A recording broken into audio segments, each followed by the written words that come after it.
नमस्कार साथीहरु, यहाँहरुलाई हाम्रो युट्युब च्यानल ज्ञानमान्दुमा स्वागत छ। साथीहरु, यही श्रावणको 20 गतेबाट सानिमा लाइफ इन्स्योरेन्स कम्पनी लिमिटेडले आफ्नो आइपिओ निष्कासन गर्न लागेको कुरा हजुरहरु मध्ये धेरै जनाले थाहा पाइसक्नु भयो होला। यही कारणले गर्दा आज म हजुरहरुको सामु यस कम्पनीको फन्डामेन्टल एनालाइसिस एवं आइपिओ रिभ्यू लिएर प्रस्तुत भएको छु।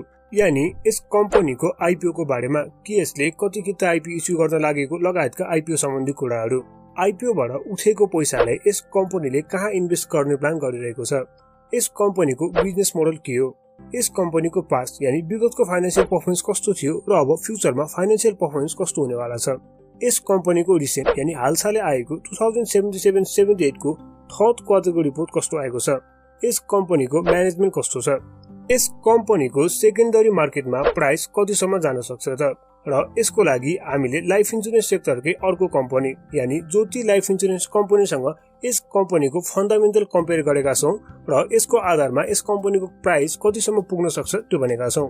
यस कम्पनीले फ्युचरमा कति डिभिडेन्ड दिन सक्छ, यस कम्पनीमा लङ टर्मको लागि इन्भेस्ट गर्दा फाइदा होला कि सर्ट टर्मको लागि इन्भेस्ट गर्दा फाइदा होला त, यी प्रश्नहरुको जवाब म हजुरहरुलाई यस भिडियो मार्फत दिने प्रयास गर्नेछु। त्यसैले यस भिडियोलाई लास्टसम्म हेर्दिनु होला। अब ढिला नगरिकन भिडियोलाई सुरु गरौँ। Number 1, about the IPO. यस कम्पनीको हेड अफिस काठमाडौँ जिल्लाको कमलादीमा रहेको छ। हाल यस कम्पनीले 118 वटा शाखा तथा उपशाखाबाट आफ्नो सेवाहरू दिँदै आइरहेको छ र भविष्यमा बीमा समितिसँग स्वीकृति लिएर नेपाल भित्र र बाहिर शाखा तथा उपशाखा खोली आफ्नो व्यवसायलाई विस्तार गर्ने उद्देश्य वा भन्नु प्लान पनि यस कम्पनीले राखेको छ। यस कम्पनीले यही श्रावणको 20 गतेबाट 60 लाख किता आइपिओ निष्कासन गरेर पब्लिकबाट 60 करोड रुपैयाँ रेज गर्ने प्लान गरिरहेको छ र त्यो निष्कासन गरेको 60 लाख किता मध्ये 3 लाख किता यस कम्पनीको कर्मचारीहरूको लागि र 3 लाख किता म्युचुअल फन्डको लागि छुट्याएको छ भने बाँकी 54 लाख किता शेयर मात्रै तपाई हामी जस्तो जेनरल पब्लिकको लागि यस कम्पनीले निष्कासन गरेको छ। यो आइपिओ छिटोमा श्रावणको 24 गते बन्द हुनेछ भने ढिलोमा भदौको 2 गते बन्द हुनेछ। यस आइपिओ मा हामीले मिनिमममा पनि 10 किताको लागि अप्लाई गर्नु पर्नेछ भने म्याक्सिमममा 30,000 किता सम्मको लागि अप्लाई गर्न सक्दछौं। तर अहिलेको आइपिओ को क्रेजलाई देख्दा यो आइपिओ पहिलो दिनमै नै ओभरसब्सक्राइब हुने पक्का नै छ। त्यसैले श्रावणको 24 गते भित्र नै खाली 10 किताको लागि मात्र अप्लाई गर्नु होला र यसको एलोटमेन्ट चान्स भनेको तपाईको 20 देखि 25% को छ। यानी आवेदन दिने मध्ये 20 देखि 25% ले 10 किताको दरले शेयर पाउनु हुनेछ। त्यस्तै यस कम्पनीको क्रेडिट रेटिङको कुरा गर्दाखेरि यस आइपिओ इस्युलाई केयर नेपालले BBB- को रेटिङ दिएको छ, जसको मतलब कम्पनीको वित्तीय दायित्व वहन गर्ने क्षमता औसत रहेको जनाउँछ। यानी यस कम्पनीमा लगानी गर्दाखेरि भविष्यमा मोदिँदै रिस्क छ है भन्ने कुरा यसले भन्न खोजेको हो। त्यस्तै यस कम्पनीको इस्यु म्यानेजर प्रभु क्यापिटल लिमिटेड रहेको छ। त्यस्तै अब कुरा गरौँ हामी हाम्रो नेक्स्ट पोइन्टको बारेमा। Number 2, use of fund raise from IPO.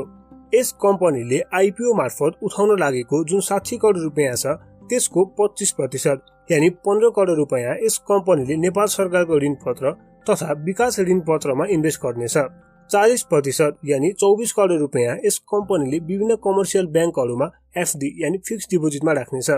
15% यानी 9 करोड रुपैयाँ यस कम्पनीले विभिन्न डेभलपमेन्ट ब्याङ्क यानी विकास ब्याङ्कहरुको फिक्स्ड डिपोजिटमा राख्नेछ भने 10% यानी 6 करोड रुपैयाँ यस कम्पनीले विभिन्न फाइनान्स कम्पनीहरुको फिक्स्ड डिपोजिटमा राख्नेछ भने बाँकी 10% यानी अर्को 6 करोड रुपैयाँ यस कम्पनीले विभिन्न पब्लिक लिमिटेड कम्पनीहरुको शेयरमा इन्भेस्ट गर्नेछ वा भनौं विभिन्न पब्लिक लिमिटेड कम्पनीहरुको शेयर किन्नेछ। त्यस्तै अब कुरा गरौँ हामी हाम्रो नेक्स्ट पोइन्टको बारेमा। Number 3, business model. यस Sanima life insurance company life insurance sector अन्तर्गत पर्दछ र लाइफ इन्स्योरेन्स कम्पनीहरुको मेन बिजनेस मोडल भनेको उनीहरुले मान्छेको लाइफको इन्स्योरेन्स गर्दछन् वा भनौं इन्स्योरेन्स पोलिसीहरु प्रदान गर्दछन्। साथीहरु, हाम्रो फ्युचर अनप्रेडिक्टेबल छ। यानी अहिले हामी जति नै धनी, खुशी एवं स्वस्थ भए पनि भविष्यमा हामीमाथि समस्या आइपर्न सक्छ र यही कारणले गर्दा हामी मध्ये धेरै जनाले इन्स्योरेन्स कम्पनीमा गएर इन्स्योरेन्स पोलिसी लिएका हुन्छौं ताकि भोलिको दिनमा यदि हामीलाई केही भइहाल्यो भने पनि इन्स्योरेन्स कम्पनीले हाम्रो घर परिवारलाई आउन सक्ने आर्थिक समस्या न्यूनीकरणको लागि हामीले जति रकम बराबरको इन्स्योरेन्स गरेका थियौं त्यो रकम प्रदान गरिदिनेछ। त्यसैले फ्युचरमा आर्थिक समस्या नआओस् भनेर हामी मध्ये धेरै जनाले इन्स्योरेन्स कम्पनीलाई केही प्रिमियम तिरेर आफ्नो फ्युचरलाई सेक्योर गर्दछौं। यो त भयो हाम्रो कुरा। अब कुरा गरौँ इन्स्योरेन्स कम्पनीले जुन प्रिमियम आफ्नो इन्स्योरेन्स पोलिसीहरु बेचेर धेरै व्यक्तिहरुबाट उठाउँछन् त्यस प्रिमियमको इन्स्योरेन्स कम्पनीहरुले के गर्छन् त? यसको जवाफ हो इन्स्योरेन्स कम्पनीले उठाएको प्रिमियमलाई इन्स्योरेन्स कम्पनीले धेरै ठाउँमा इन्भेस्ट गर्दछन् जस्तै केही पैसालाई ब्याङ्कको फिक्स्ड डिपोजिटमा हाल्दछन्, केही पैसाले रियल इस्टेटमा लगाउँछन्, केही पैसालाई विभिन्न कम्पनीहरूको बोन्ड, डिभेन्चर र सेयरमा इन्भेस्ट गर्दछन्। यसरी इन्सुरेन्स कम्पनीहरूले आफ्नो प्रिमियमलाई धेरै ठाउँमा इन्भेस्ट गरेर मल्टिप्लाई गर्दछन् र फ्युचरमा आउने क्लेमहरूलाई सजिलै पे गर्दछन् र नाफा पनि कमाउँदछन्। Number 4, past financial performance and future prospect.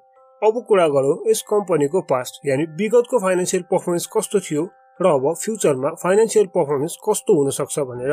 यस कम्पनीको हालको पेड अफ क्यापिटल यानी चुक्ता पुँजी 1 करोड 40 करोड रुपियाँ छ, जुन आइपिओ इस्यु गरे पश्चात 2 अर्बको पुग्नेछ भने आगामी आउने 79-80 सम्ममा यस कम्पनीले आफ्नो पेड अफ क्यापिटललाई 2 अर्बमै स्थिर राख्ने बताएको छ। महाविपत्ति जगेराको कुरा गर्ने हो भने यस कम्पनीले हरेक वर्ष आफ्नो महाविपत्ति जगेरा कोषलाई बढाउन सफल भएको छ। सञ्चित आएको यानी रिजर्भ एन्ड सरप्लसको कुरा गर्ने हो भने यस कम्पनीले हरेक वर्ष आफ्नो रिजर्भलाई बढाउन सफल भएको छ। 2076-77 मा यस कम्पनीको नेट वर्थ पर शेयर 109.67 को रहेको छ, जसलाई भविष्यमा बढाउने प्रक्षेपण यस कम्पनीले गरेको छ। त्यस्तै EPS यानी अर्निङ पर शेयरको कुरा गर्ने हो भने यस कम्पनीको 2076-77 को अर्निङ पर शेयर 6.1 थियो, जसलाई भविष्यमा बढाउँदै लैजाने प्रक्षेपण यस कम्पनीले गरेको छ। त्यस्तै अब कुरा गरौँ हामी हाम्रो नेक्स्ट पोइन्टको बारेमा। Number 5, recent quarter 3 report of 2077-78 यानी यस कम्पनीको हालसालै आएको क्वार्टर 3 को रिपोर्ट कस्तो छ त। पेड अफ क्यापिटलको कुरा गर्ने हो भने यस कम्पनीको पेड अफ क्यापिटल गत साल र यो साल पनि 1 अर्ब 40 करोडमा नै स्थिर रहेको छ। रिजर्भ एन्ड सरप्लसको कुरा गर्ने हो भने यस कम्पनीले आफ्नो रिजर्भ एन्ड सरप्लसलाई 2076-77 को क्वार्टर 3 भन्दा 65% ले बढाएर 2077-78 को क्वार्टर 3 मा 20 करोडको बनाएको छ। त्यस्तै लाइफ इन्सुरेन्स फन्डको कुरा गर्ने हो भने यस कम्पनीले आफ्नो लाइफ इन्सुरेन्स फन्डलाई 2076-77 को क्वार्टर 3 भन्दा 147% ले यानी 147% ले बढाएर 2077-78 को क्वार्टर 3 मा 1 अर्ब 92 करोडको बनाएको छ। त्यस्तै महाविपत्ति जगेडा यानी कन्टिजेन्ट फन्डको कुरा गर्ने हो भने यस कम्पनीले आफ्नो कन्टिजेन्ट फन्डलाई 2077-77 को क्वार्टर 3 भन्दा 64% ले बढाएर 2077-78 को क्वार्टर 3 मा 2 करोड रुपियाँ बनाएको छ। तै नेट प्रफिटको कुरा गर्ने हो भने पनि यस कम्पनीले आफ्नो नेट प्रफिटलाई 2076-77 को क्वार्टर 3 भन्दा 11.7% ले बढाएर अहिले यानी 2077-78 को थर्ड क्वार्टरमा 9 करोड रुपियाँको बनाएको छ। यस कम्पनीले आफ्नो नेट प्रिमियम कलेक्सनलाई पनि 2076-77 को क्वार्टर 3 भन्दा 151% ले बढाएर 2077-78 को क्वार्टर 3 मा 1 अर्ब 44 करोड बराबरको बनाएको छ। त्यस्तै अब लास्टमा यस कम्पनीको अर्निङ पर शेयरलाई हेर्नु पर्दा 2076-77 को क्वार्टर 3 मा यस कम्पनीको अर्निङ पर शेयर 7.9 थियो यानी 7.9 थियो भने 2077-78 को क्वार्टर 3 मा यस कम्पनीको EPS 8.9 वा भनौं लगभग 9 रुपियाँ बराबरको पुगेको छ, जुन 10 रुपियाँ भन्दा कम हो र यतिको अर्निङ पर शेयर भएको कम्पनीलाई खासै राम्रो मानिदैन। त्यस्तै नम्बर 6, म्यानेजमेन्ट एनालाइसिस। यस कम्पनीको चेयरम्यान मिस्टर कुमार प्रसाद कोइराला हुनुहुन्छ। आइपिओ जारी गरे पश्चात उहाँसँग यस कम्पनीको 0.48% शेयर होल्डिङ हुनेछ। उहाँ नेपाल प्रहरीमा कार्यरत रही अवकाश लिनुभएको व्यक्ति हो। उहाँ UNDP ढाकामा 2007 देखि 2012 सम्म कार्यरत हुनुहुन्थ्यो। विगत 3 वर्षदेखि उहाँले यस कम्पनीको अध्यक्षको रूपमा काम गरिरहनु भएको छ। यस कम्पनीको major shareholder Sanima bank limited हो। आइपिओ जारी गरे पश्चात सानिमा बैंकको यस कम्पनीमा 14% शेयर होल्डिङ हुनेछ। यस कम्पनीको CEO मिस्टर अगम मुखिया हुनुहुन्छ। उहाँसँग जीवन विकास क्षेत्रमा 20 वर्ष भन्दा बढी काम गरेको अनुभव रहेको छ। आइपिओ जारी गरे पश्चात यस कम्पनीको प्रमोटर शेयर होल्डिङ 70% हुनेछ भने पब्लिक शेयर होल्डिङ 30% को हुनेछ। त्यस्तै अब कुरा गरौँ हामी हाम्रो नेक्स्ट पोइन्टको बारेमा। Number 7, comparison of Sanima life insurance company with Jyoti life insurance company limited based on 2077-78 third quarter report. Jyoti life insurance company पनि सानिमा लाइफ इन्सुरेन्स कम्पनी जस्तै लाइफ इन्सुरेन्स सेक्टरमै पर्दछ भने यसले पनि हालसालै मात्र आइपिओ निष्कासन गरेको हो। त्यसैले भिडियोको यस सेक्सनमा हामीले सानिमा लाइफ इन्सुरेन्स कम्पनी र ज्योति लाइफ इन्सुरेन्स कम्पनीको फन्डामेन्टल तुलना गरेर सानिमा लाइफ इन्सुरेन्स कम्पनीको शेयर प्राइस सेकेन्डरी मार्केटमा कतिसम्म पुग्न सक्छ त्यो प्रक्षेपण गर्ने प्रयास गरेका छौं। ज्योति लाइफ इन्सुरेन्स कम्पनीको पेड अफ क्यापिटल 2.2 अर्ब यानी 2.2 अर्बको रहेको छ भने सानिमा लाइफ इन्सुरेन्स कम्पनीको paid of capital IPO issue गरे पश्चात 2 अर्बको पुग्नेछ भने हाल 1.4 अर्बको मात्र छ। ज्योति लाइफ इन्सुरेन्स कम्पनीको कन्टिजेन्ट फन्ड यानी महाविपत्ति जगरा 6.7 करोडको रहेको छ भने सानिमा लाइफ इन्सुरेन्स कम्पनीको 2.28 करोडको रहेको छ। ज्योति लाइफ इन्सुरेन्स कम्पनीले 2077-78 को क्वार्टर 3 सम्म 2.21 अर्ब यानी 2.21 अर्ब नेट प्रिमियम कलेक्ट गर्न सफल भएको छ भने 2077-78 को थर्ड क्वार्टर सम्म सानिमा लाइफ इन्सुरेन्स कम्पनीले 1.44 अर्ब नेट प्रिमियम उठाउन सफल भएको छ। ज्योति लाइफ इन्सुरेन्स कम्पनीको EPS यानी अर्निङ पर शेयर अहिले 7.32 को रहेको छ भने सानिमा लाइफ इन्सुरेन्स कम्पनीको अर्निङ पर शेयर 8.9 को रहेको छ। EPS यानी अर्निङ पर शेयर बाहेक धेरै जसो फन्डामेन्टल प्यारामिटरहरुमा ज्योति लाइफ इन्सुरेन्स नै अगाडि देखिन्छ। ज्योति लाइफ इन्सुरेन्सको हालको शेयर प्राइस 784 रुपैयाँ रहेको छ भने सानिमा लाइफ इन्सुरेन्स कम्पनीको शेयर प्राइस पनि 750 को अराउँदै हुने अनुमान गर्न सकिन्छ। त्यस्तै अब कुरा गरौँ हामी हाम्रो नेक्स्ट पोइन्टको बारेमा। Number 8 future dividend. यस कम्पनीको अहिले रिजर्भ एकदमै कमजोर छ, त्यसैले लाइफ इन्सुरेन्स कम्पनीको पुँजी वृद्धिको कुरा आएन भने 1-2 वर्ष यस कम्पनीले आफ्नो शेयर होल्डरलाई डिभिडेन्ड नदिएर रिजर्भ बलियो बनाउँछ जस्तो हामीलाई लाग्छ र त्यसपछिको वर्षहरुमा यस कम्पनीले 10% को अराउन्डसम्म डिभिडेन्ड दिन सक्छ जस्तो हामीलाई लाग्छ। ल त साथीहरु, अब हामी भिडियोको लास्टमा आइसकेका छौं, त्यसैले अब कुरा गरौँ हामी हाम्रो लास्ट पोइन्टको बारेमा। नम्बर 9 लङ टर्म और सर्ट टर्म होल्डिङ।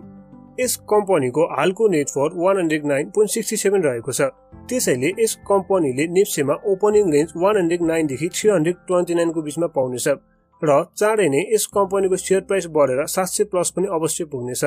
त्यसैले सर्ट टर्मको लागि त यस कम्पनीले अवश्य पनि फाइदा नै गर्छ। त्यस्तै अब यस कम्पनीको लङ टर्मको कुरा गर्नु पर्दाखेरि यो कम्पनी इन्स्योरेन्स सेक्टरमा पर्दछ र इन्स्योरेन्स कम्पनीहरुको भविष्य एकदमै राम्रो छ।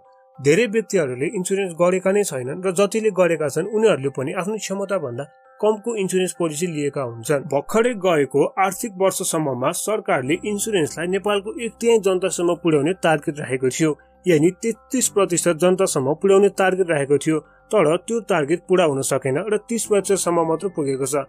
भन्नुको मतलब अझै 70% जनसंख्याले इन्स्योरेन्स गरेका नै छैनन्। यसको मतलब इन्स्योरेन्समा रियल ग्रोथ आउन बाँकी नै छ।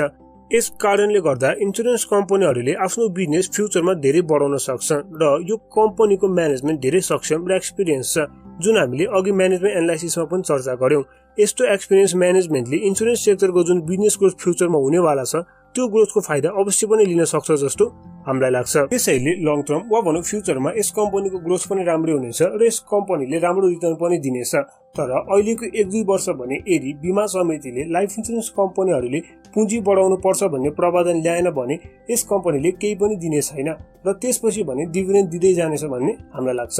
त्यस्तै अब तपाईहरुसँग पनि विभिन्न कम्पनीहरुको IPO छ र अब त्यो IPO लाई कहिले बेच्ने वा कहिलेसम्म होल्ड गर्ने भन्ने कुराको दोधारमा हुनुहुन्छ भने त्यसको लागि पनि हामीले एउटा भिडियो बनाएका छौं कि IPO को शेयर कहिले बेच्ने भनेर, जसको लिंक तपाईले तल डिस्क्रिप्सनमा वा माथि आई बटनमा पनि पाउन सक्नुहुनेछ। त्यो भिडियोलाई पनि एकपटक अवश्य हेर्नु होला, त्यो भिडियोले पनि तपाईलाई एकदमै धेरै हेल्प पुर्याउनेछ। ल त साथीहरु, आजको लागि यति नै। यदि तपाईले हामीले गरेको यो सानो कोशिश मन पर्यो भने भिडियोलाई लाइक गरिदिनु होला, च्यानललाई सब्स्क्राइब गरिदिनु होला र साइडमा रहेको बेल आइकन पनि क्लिक गरिदिनु होला। र लास्टमा हाम्रो भिडियो हेरिदिनु भएकोमा धन्यवाद।